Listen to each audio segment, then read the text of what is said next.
तो आज की क्लास प्रारंभ करते हैं हम अपने उसी मंत्र के साथ, उस प्रार्थना के साथ। अस्तो मा सद्गमय तमसो मा ज्योतिर्गमय मृत्योर्मा अमृतम गमय। हे प्रभु, हमें अज्ञान के अंधकार से निकालकर ज्ञान के प्रकाश की ओर ले चलिए। इससे की पूर्व कक्षा में हम लोग अथर्ववेद के पृथ्वी सूक्त का अध्ययन कर रहे थे और 1 से लेकर 3 तक के मंत्र हम लोग पिछली क्लास में पढ़ चुके थे और उसका सामान्य परिचय, अथर्ववेद के पृथ्वी सूक्त का सामान्य परिचय हम लोग प्राप्त कर चुके थे। जैसा कि क्या देखा था हम लोगों ने, अथर्ववेद का पृथ्वी सूक्त, इसकी कुछ मुख्य बिंदु या विशेषताएं थी कि पृथ्वी सूक्त को भूमि सूक्त या मातृभूमि सूक्त भी कहा जाता है।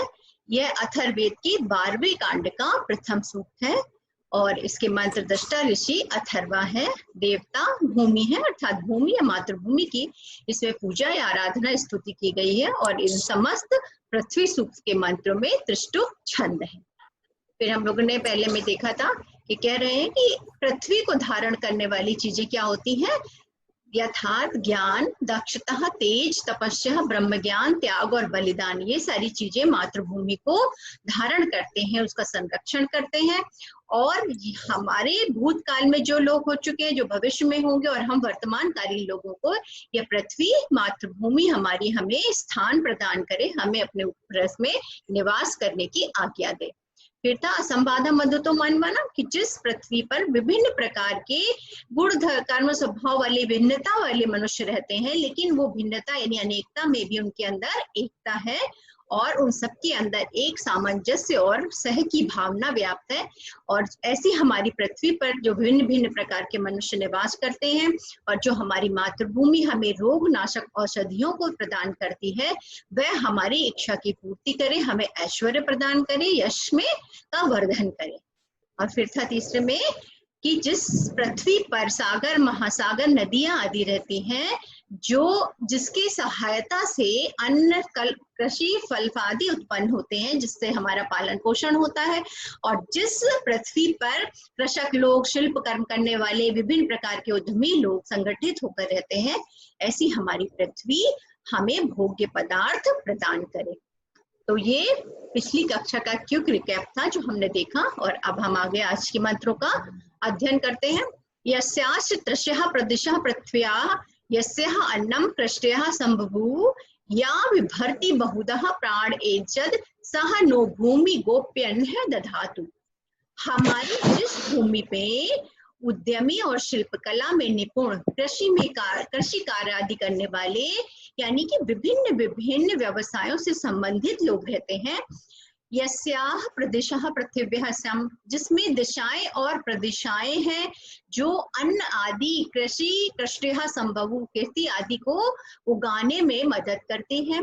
यह विभर्ति बहुधा प्राण देजत, और जो पृथ्वी विभिन्न प्रकार के प्राणधारियों को धारण करती है, सानो भूमि गोप्यहस्त दधातु, वह हमारी मातृभूमि हमें गौ आदि पशु और अन्नादि प्रदान करे।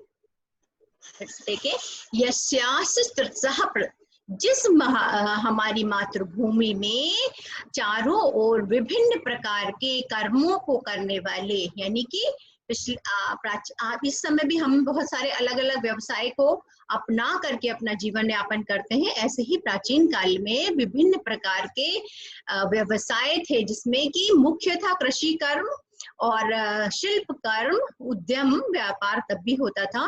तो इस तरह के विभिन्न प्रकार के कार्यों को करने वाले निवासी जहाँ रहते हैं, प्रदिशाएं, दिशाएं और प्रदिशाएं जहाँ पर हैं, और जिनके माध्यम से यस्यः अन्नम कृष्ट्यः संबभूव, और जहाँ अन्न और कृषि यानी खेती उत्पन्न होती है, यह विभर्ति बहुधा प्राणेजद, जो पृथ्वी बहुत प्रकार के अलग अलग प्रकार के प्राण देजदा माने प्राण यानी कि श्वास लेने वाले प्राणधारियों को धारण करती है। प्राणधारी कौन से हो गए? मनुष्य इत्यादि, जीव जंतु इत्यादि, वो भी प्राणधारी है, और वनस्पतियां जो है, वृक्ष आदि हैं, वो भी प्राणधारी माने जाते हैं। तो जिस पृथ्वी पर अनेक प्रकार के मानव, जीव जंतु और वृक्ष वनस्पतियां, जिनको पृथ्वी विभर्ति माने धारण करती है। सह नो भूमि गोप्य दधातु, सा माने वह, नो माने हमें, वह पृथ्वी, नो हमने पहले ही बताया था कि वैदिक संस्कृत में नो हमें के लिए आता है, तो वह पृथ्वी हमें, मातृभूमि हमें अनेक प्रकार के गौ आदि पशु और अन्न आदि को प्रदान करे, जिससे कि हमारा उचित प्रकार से पालन पोषण हो सके।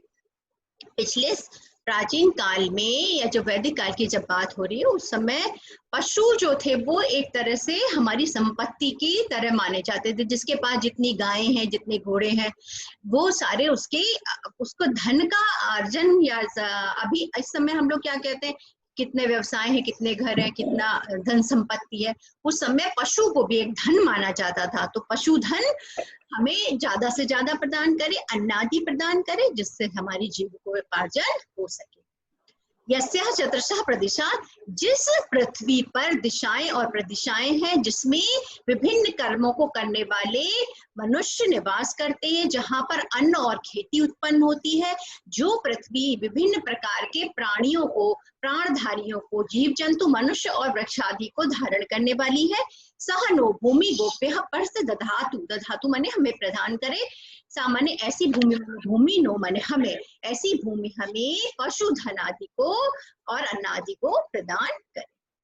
आगे देखते हैं, यस्याः पूर्वे पूर्वजनः विचक्रहि, यस्याः देवः असुरान् अभिवर्तन्, गावां ऋष्यभ्यानां वयस्य विष्ठां भगः वर्ष पृथ्वी नो दधातु। हमारी जिस पृथ्वी में प्राचीन काल में ऋषियों ने अनेक प्रकार के पराक्रमी कर्म को किया है। यस्याः पूर्वे, यस्याम माने जिस पृथ्वी पर, पूर्वे प्राचीन काल में, पूर्व जन, हमारे पहले के लोगों के यानी पूर्वजों के द्वारा भी चक्र में वीरता पूर्वक कार्यों को संपन्न किया गया है। यस्य देवा असुरान अभिवर्तन, जिसमें देवताओं ने आसुरी शक्तियों से साथ युद्ध किया, यानी कि जहां पर देवताओं ने असुरों के साथ, दुष्ट प्रकृति के जो प्राणी हैं उनके साथ युद्ध करके उनको हराया है। गावाम अश्वाम वय विशिष्टताम, जिस भूमि पर गाय, घोड़े, पशु पक्षी इत्यादि रहते हैं, निवास करते हैं, ऐसी हमारी हमें पृथ्वी माने पृथ्वी, ऐसी हमारी पृथ्वी हमारे लिए अनेक प्रकार के ऐश्वर्य को प्रदान करे, हमारे शौर्य और बल में वृद्धि करे। ऐश्वर्य वर्ष तेज, तो हमारे ऐश्वर्य और तेज को वृद्धि करने वाली हो, ऐसी पृथ्वी से, मातृभूमि से कामना की गई है। पर फिर देखते हैं, यस्याम पूर्वे, जिस मातृभूमि पर पहले पूर्व काल में पूर्व जना, हमारे पूर्वजों के द्वारा, ऋषि मुनियों के द्वारा भी चक्र ही विभिन्न प्रकार के वीरता पूर्वक कार्यों को संपन्न किया गया है जिस पृथ्वी पर रहते हुए। और यश्याम, और इसी पृथ्वी पर पहले देवताओं ने असुरों के साथ युद्ध कर, देवा असुरान अभ्यर्थन, देवताओं ने आसुरी शक्तियों के साथ धर्म युद्ध को संपन्न किया है। गावाम अश्वाम वसत्स विष्ठाम, और जिस मातृभूमि में गाय, घोड़े, पशु पक्षी आदि विभिन्न प्रकार के जीव जंतु रहते हैं, जो हमारे जीविकोपार्जन में हमारा सहयोग करते हैं, ऐसी पृथ्वी भगम वर्चः नो दधातु, भगम माने ऐश्वर्य, वर्च माने तेज आदि, ऐसी पृथ्वी हमें ऐश्वर्य यानी धन संपत्ति को, ऐश्वर्य को, और वर्च माने हमारे तेज को, शौर्य में, दधातु हमें प्रदान करे, हमें धारण कराने वाली बने। जिस पृथ्वी पर प्राचीन काल में ऋषि महर्षि और हमारे पूर्वजों ने विभिन्न प्रकार के पराक्रमी कर्म को किया है, जहां पर देवताओं ने असुरों के साथ धर्म युद्ध संपन्न किया है, जिस पृथ्वी पर गाय, घोड़े, पशु पक्षी आदि निवास करते हैं, ऐसी हमारी पृथ्वी हमें ऐश्वर्य और तेज को प्रदान करे। विश्वाम्बराः वसुधानि प्रतिष्ठा हिरण्यवक्षा जगतो निवेशनी वैश्वानरं विभर्तिः भूमि अग्नि इंद्रम ऋषभा द्रविणे नो दधातु, विश्व के सभी जीवों का पोषण करने वाली, विश्वम्भरः विश्व को धारण करने वाली, यानी कि विश्व में जितने भी जीव जंतु प्राणी हैं उन सबको धारण करने वाली, उनका पालन पोषण करने वाली। वसुधानि प्रतिष्ठिता हिरण्यवक्षा जगतो निवेशनी, और जो संपदाओं की हिरण्यवक्षा, जिसके वक्ष में, जिसके हृदय स्थल पर अनेक प्रकार के खनिज पदार्थ मिलते हैं, जो सोने चांदी की खान है। जगतो निवेशनी, जो संसार में सबको धारण करती है, प्रतिष्ठित करने वाली है। वैश्वानरा विभर्ती, अग्नि को धारण करती है, अग्नि को अपने अंदर छिपाए हुए है। भूमि अग्नि इंद्र ऋषभ द्रवणो न ददातु, ऐसी हमारी पृथ्वी जो अग्रणीय बलशाली इंद्रादि देव तथा हम सबको अनेक प्रकार के धन को धारण कराने वाली बने, ऐसी मातृभूमि से कामना की गई। तो यहाँ पर विश्वम्भरा किसके लिए आया? पृथ्वी के लिए आया, क्योंकि पृथ्वी का पर्याय है विश्व को धारण करने वाली, यानी संपूर्ण विश्व में जितने भी प्राणी जीव जंतु हैं उन सबको धारण करने वाली। वसुधानी, वसुधा पृथ्वी का नाम ही है, पर्यायवाची है वसुधा। क्यों कहते हैं? क्योंकि वसु माने वसुधाओं को, खनिजों, खनिज लवण को धारण करने वाली। इस पृथ्वी को खोदने पर ही अनेक प्रकार के खनिज तत्व और ये सोने चांदी इत्यादि जो जितनी भी धातुएं हैं ये प्राप्त होती हैं, तो वसुधानी है। हिरण्यवक्षा, अपने वक्ष में, अपने हृदय पर स्वर्णिम सोने चांदी को धारण करती है। जगतो निवेशनी, जगत का पालन करती है। वैश्वानरा, प्राणाग्नि को धारण करने वाली है। और यह भूमि इंद्र आदि ऋषि महर्षियों के साथ साथ हमको भी धनादि प्रदान करने वाली बने। द्रविण धन के लिए है। द्रविणे नो दधातु, नो मने हमें, द्रविण धन संपत्ति को धारण कराने वाली बने, हमें प्रदान करे। ये विश्वम्भरा वसुधानी प्रतिष्ठाम, यह विश्व को धारण करने वाली, वसु को धारण करने वाली, धन संपत्ति यानी खनिज पदार्थ को प्रदान करने वाली। हिरण्यवक्षा, स्वर्ण में हृदय स्थल वाली। जगत निवेशनी, जगत को, समस्त जगत के प्राणियों का निवेश करने वाली है पृथ्वी। वैश्वानरम विभर्ती, प्राणाग्नि को धारण करने वाली है। भूम अग्नि इंद्र ऋषभाम, ये जो हमारी भूमि है, मातृभूमि है, वो इंद्र आदि ऋषियों के साथ साथ द्रविणे नो दधातु, हमें भी द्रवण यानी धन धारण, धन संपत्ति को धारण करने वाली बनाए। ऐसी छठे मंत्र में पृथ्वी से कामना की गई है। सातवें में देखते हैं, याम रक्ष्यन्तः स्वप्नः विश्वदानी देवः भूमि पृथ्वीम अपामादम सा नो मधु प्रिये दुधामथो वक्षतु वर्षाम। निंद्रा, तंत्र, आलस्य, अज्ञान आदि दुर्गुणों से रहित देवगण जिस विशाल भूमि पर निश्चिंत होकर रहते हैं और हम उसकी रक्षा करते हैं, वह मातृभूमि सभी उत्तम तथा कल्याणकारी पदार्थों से हमें सुसंपन्न कराए, हमारे ज्ञान, वर्चस्व, तेज और ऐश्वर्य में वृद्धि करे।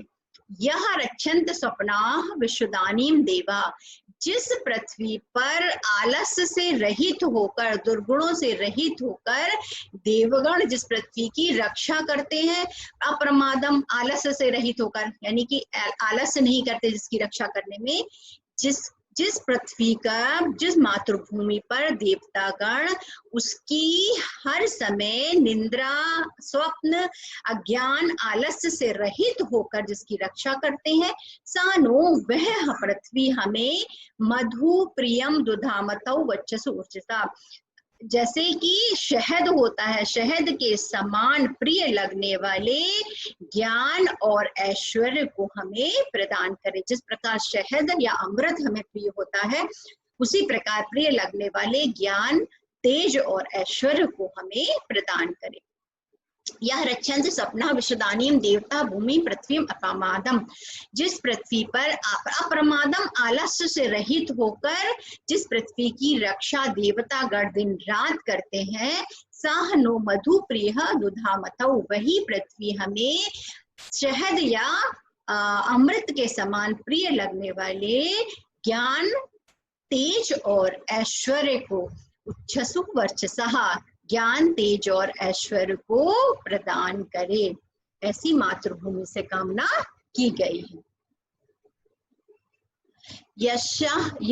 याणवे अधिसलिलम अग्र आसीद यह मायाभिश्चरण मणिषणः यस्याम हृदयं परमे व्योमं सत्येनामृतं पृथिव्यः सा नो भूमिः स्तुति बलं राष्ट्रे दधातु त्वमेः।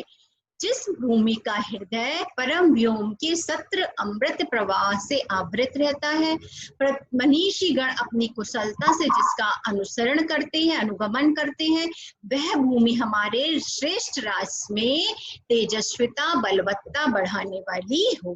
क्या कहा गया है? यथार्णवे अधिसलिलम अग्र आसीत। अर्णव माने समुद्र। जिस पृथ्वी पर, जिस भूमि का हृदय परम व्योम के आकाश के अमृत प्रवाह से आवृत रहता है, यानी भरा रहता है, या मायावशरण मनीषिणः, और जो विद्वान लोग होते, मनीषी लोग होते हैं, वे अपनी कुशलता से जिसका अभिसरण करते हैं, अनुगमन करते हैं। यस्याम हृदय परमे व्योमम सत्रेणामृतम अमृतम पृथिव्या, यही वाली जो पहली लाइन बताई कि जिस पृथ्वी का हृदय परम व्योम, परम आकाश में बहने वाले अमृत प्रवाह से आवृत रहता है, सा नो भूमि स्थिस्य बलम राष्ट्रे दधातु में, ऐसी हमारी मातृभूमि हमारे अंदर बलम माने बल को, तेजस्विता को, हमारे राष्ट्र में को श्रेष्ठ बनाने वाली हो। हमारी मातृभूमि, यहाँ पर देशभक्ति की भावना का परिचय मिलता है। सा नो भूमि स्वहि बलम राष्ट्रे दधामत्तम, वह भूमि हमारे श्रेष्ठ राष्ट्र में तेजस्विता बलवत्ता बढ़ाने वाली हो। यानी अपने मातृभूमि के लिए, अपने देश के लिए, अपने राष्ट्र के लिए यहाँ पर सम्मान के भाव व्यक्त किए गए कि हमारा राष्ट्र श्रेष्ठ है और हमारी ये जो मातृभूमि है, हमारे श्रेष्ठ राष्ट्र में और भी तेजस्विता का वर्धन करे, बलवत्ता का वर्धन करे, जिससे कि हम अपने श्रेष्ठ राष्ट्र में उचित प्रकार से प्रसन्नता के साथ रह सके। देखो नीचे लिखा है, पृथ्वी आकाश के सूक्ष्म अमृत प्रवाहों का पोषण करती है। ज्ञानवान लोग भी पृथ्वी की विशेषताओं का लाभ अपनी प्रतिभा के द्वारा उठाते रहते हैं। यानी कि जो पृथ्वी हमें धारण करती है, आकाश के सत्य अमृत प्रवाह को धारण करती है, मनीषी विद्वान लोग जिसका अनुसरण करते हैं, और ऐसे हमारी भूमि, मातृभूमि हमारे राष्ट्र को और भी अधिक तेजस्विता से, बलवत्ता से युक्त बनाए।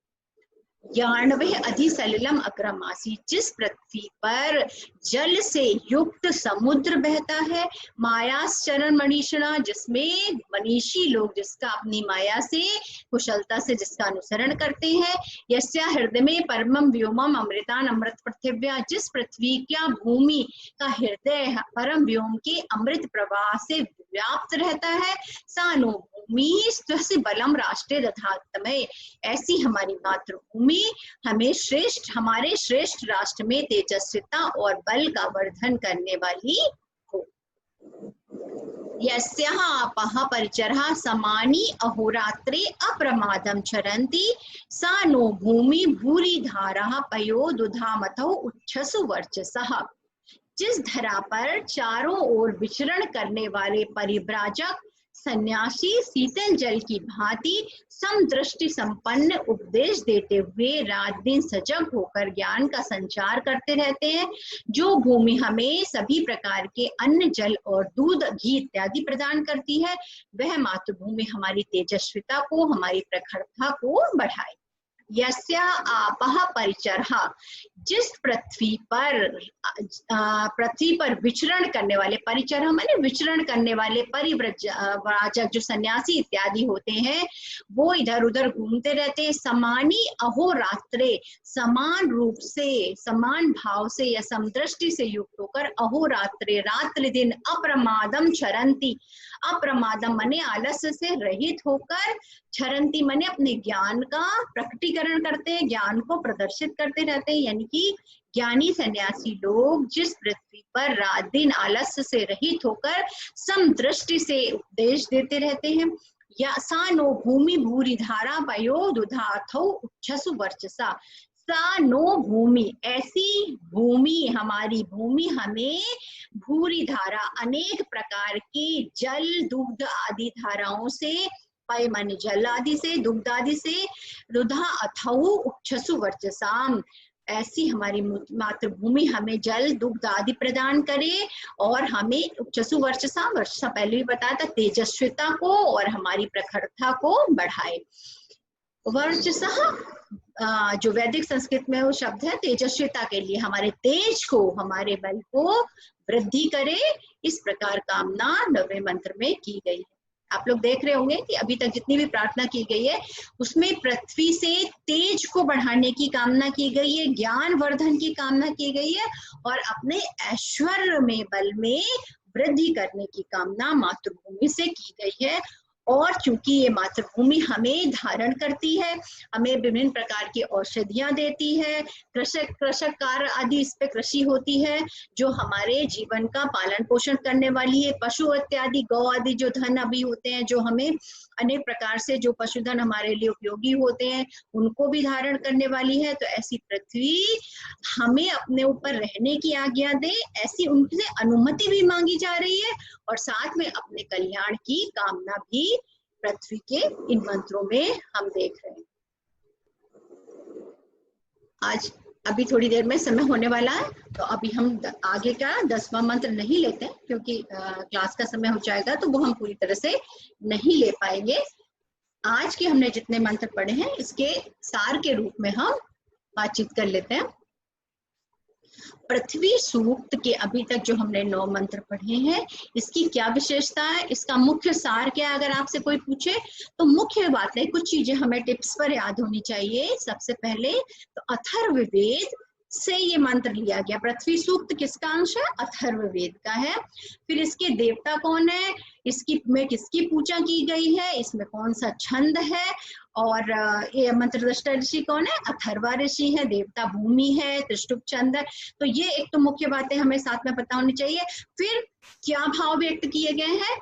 पृथ्वी को अपनी पूरी संपूर्ण पृथ्वी को अपनी मातृभूमि मानकर, और चूंकि वो हमें धारण करती है, हमें विभिन्न प्रकार के धन संपत्ति इत्यादि को प्रदान करती है, पशुधन आदि देती है, हमारे लिए जीविकोपार्जन का सब साधन बनती है, तो वो क्या है, जिस प्रकार माता पिता संतान की रक्षा करते हैं उसी प्रकार यह पृथ्वी भी माँ के समान हमारी रक्षा करती है, हमारा पालन पोषण करती है। इसलिए एक तो उसके प्रति श्रद्धा की भावना व्यक्त की गई है, साथ ही वो हमारा पृथ्वी पर रहना हमारा अधिकार नहीं है, हमें उनको देवता मानकर उनसे अनुमति लेनी चाहिए कि हम पृथ्वी का जो भी उपभोग कर रहे हैं वह हमें उस उपभोग करने की अनुमति प्रदान करें। तो उनसे आज्ञा मान रहे हैं, साथ ही में उनसे प्रार्थना कर रहे हैं कि पृथ्वी जो हमें इतनी सारी चीजों को देती है वह हमें और भी अधिक तेजस्विता दे, हमारे यश में वृद्धि करे और हमें बल से संपन्न कराए, हमारे ज्ञान में वृद्धि करे। तो सामान्यतः वेदों में जितने भी अभी तक आप लोगों ने सूक्त पढ़े हैं, चाहे वो शिव शंकर सूक्त हो, चाहे वो पहले हमने हिरण्यगर्भ सूक्त पढ़ा था, पुरुष सूक्त भी पढ़ा था, उषस सूक्त पढ़ा था, वाक सूक्त पढ़ चुके हैं और अभी इस समय पृथ्वी सूक्त पढ़ रहे हैं। हर एक सूक्त में प्रकृति के जितने भी प्राकृतिक तत्व है जो हमें किसी ना किसी प्रकार से लाभान्वित करते हैं, उनके प्रति कृतज्ञता की भावना व्यक्त की गई है और उनका अनावश्यक दोहन ना करने की कामना की गई है। और उनसे कहा गया है कि अभी तक जितना हमारा कल्याण करते रहे आगे भी वो हमारा कल्याण करें। इन सब चीजों से क्या भाव व्यक्त होते हैं कि वर्तमान समय में जो अभी चाहे वो कोरोना की त्रासदी देख रहे हो हम लोग, या प्रकृति की जितने भी उतार चढ़ाव आते हैं, कहीं बाढ़, कहीं सूखा है या कहीं पहाड़ों पर लैंडस्लाइडिंग हो जाती है, तो मतलब जितना भी प्रकृति का प्रलय जैसा रूप या प्रकोप हम देख रहे हैं वो क्यों है? क्योंकि आज हम प्रकृति के प्रति कृतज्ञ नहीं है, हम उन चीजों पर अपना अधिकार मान बैठे हैं और उनका अनावश्यक दोहन कर रहे हैं, वृक्ष काट रहे हैं, बिल्डिंग्स बना रहे हैं अपने व्यापार के लिए, हर चीज के लिए हम प्रकृति को कहीं ना कहीं हम उसका अनाधिकार इस्तेमाल कर रहे हैं, जिससे आज हम प्रकृति के प्रकोप को देख रहे हैं। इतना पोल्यूशन है, कितना प्रदूषण है। जिस समय देखिए यहाँ पर जहाँ हम लोग दिल्ली एनसीआर में रहे, इतना प्रदूषण है कि यहाँ पर आकाश का नीलापन भी खत्म हो गया है, पूरे टाइम काला काला सा अलग सा एक फॉग, एक धुआं सा व्याप्त रहता है। तो ये सब क्या है, और जो हमारी सांसों में जा करके हमारे शरीर को भी अंदर भी इतना नुकसान पहुंचा रहा है। लेकिन हम आज भी सजग नहीं हो रहे और हम कहाँ, ना तो हम पेड़ लगाने की, ना उनको वृक्षों को संचित करने की, ना हम पशु पक्षियों को, आज ना तो चिड़िया कहीं दिखाई दे रही होती हैं, जो छोटी छोटी गौरैया जो हम कहानियों में पढ़ते थे, जो पहले हुआ करती थी, आज वो सब विलुप्त होते जा रहे हैं क्योंकि पशु पक्षी भी इतने प्रदूषण में सरवाइव नहीं कर पा रहे हैं। तो प्रकृति का एक जो चक्र है वो टूटता जा रहा है, और उस टूटते हुए चक्र के कारण ही आज प्रकृति का ये प्रकोप हमें देखने को मिल रहा है। तो अगर हम आज भी नहीं जागे, आज भी सजग नहीं हुए, तो अंत में हमारा विनाश अवश्य है, और हम आगे आने वाली पीढ़ी को कुछ भी नहीं दे पाएंगे। जो आज हमें मिल भी रहा है, जो पानी मिल रहा है, जिसका स्तर बहुत जल्दी बहुत तेजी से नीचे गिरता जा रहा है, तो आगे तो हम एक एक पानी की बूंद के लिए भी मोहताज होने वाले हैं। और स्वच्छ वायु तो आज हमें अभी गांवों में दूर दराज में तो कहीं मिल भी जाती है, लेकिन शहरों में इतने पोल्यूशन में स्वच्छ वायु भी नहीं मिलती, इसीलिए श्वास संबंधी इतनी परेशानियां हो रही हैं। तो आवश्यकता है कि हम अपने वैदिक संपत्ति जो संस्कृति है उससे प्रेरणा लें, और उससे प्रेरित होकर हम प्रकृति के प्रति कृतज्ञता को फील करें, और आवश्यकता से अधिक उसको व्यर्थ ना करें, उसका इतना उपभोग ना करें कि प्रकृति अपना सारा जो संतुलन है वो खो दे। तो हमें सबसे पहले ये जो हम पढ़ रहे हैं ऋग्वेद के सूक्त, इसका एक मौलिक उद्देश्य ये भी है कि हम पहले तो जाने कि उस समय जो प्राकृतिक रूप से देश इतना धन धान्य से परिपूर्ण था, इतना प्रकृति खुले हाथों से अपना सौंदर्य लुटा रही थी, तो उसका क्या मतलब था कि वहां के लोग ये मानते थे तब के कि प्रकृति हमें जो दे रही है वो हमारे ऊपर उसका एहसान है, कृतज्ञता है, तो हम कृतज्ञ भाव से उसको ग्रहण करें। आज हम उसको कृतज्ञता नहीं मानते, आज हम उसे अधिकार मान करके उसको विनाश कर रहे हैं, और जब हम प्रकृति का विनाश करेंगे तो हमारा विनाश अवश्यम भावी है। तो विकास की कीमत पर, विनाश की कीमत पर विकास नहीं किया जा सकता। आज बहुत विकास हो रहा है विज्ञान में, लेकिन हम किसकी कीमत पे कर रहे हैं? विनाश की कीमत पर, और विनाश के कगार पर खड़े हैं। और आगे आने वाली पीढ़ी कुछ भी प्रकृति के जो रूप सौंदर्य हम देख चुके हैं, जो जल है, जो अभी हवा है, जो खुली वायु है, ये सब कुछ भी नहीं पा पाएगी। और अंत में प्रकृति धीरे धीरे करके अपने को बैलेंस करने के लिए, चाहे वो इस प्रकार का कोई वायरस आ जाता है, चाहे बाढ़ आ जाती है, चाहे सूखा होता है, किसी न किसी तरह लोगों को समाप्त कर रही है। तो हमें जागरूक होने की जरूरत है, हमें सजग होने की जरूरत है, और इस समय चेतने की जरूरत है कि हाँ, अब हमें ये सोचना है। तो इस तरह के भाव में व्यक्त किए गए। क्लास का समय हो गया, मुझे लगता है आप सभी लोग भी एक बार इस बारे में जरूर सोचना कि हम पृथ्वी को के प्रति क्या हम इतने कृतज्ञता के भाव आज रखते हैं, और अगर हम नहीं रखते तो हमें रखना चाहिए, क्योंकि इस पृथ्वी पर हमारा अधिकार नहीं है। वो पृथ्वी हमें जो दे रही है उसके प्रति हमारे अंदर कृतज्ञता के भाव अवश्य होने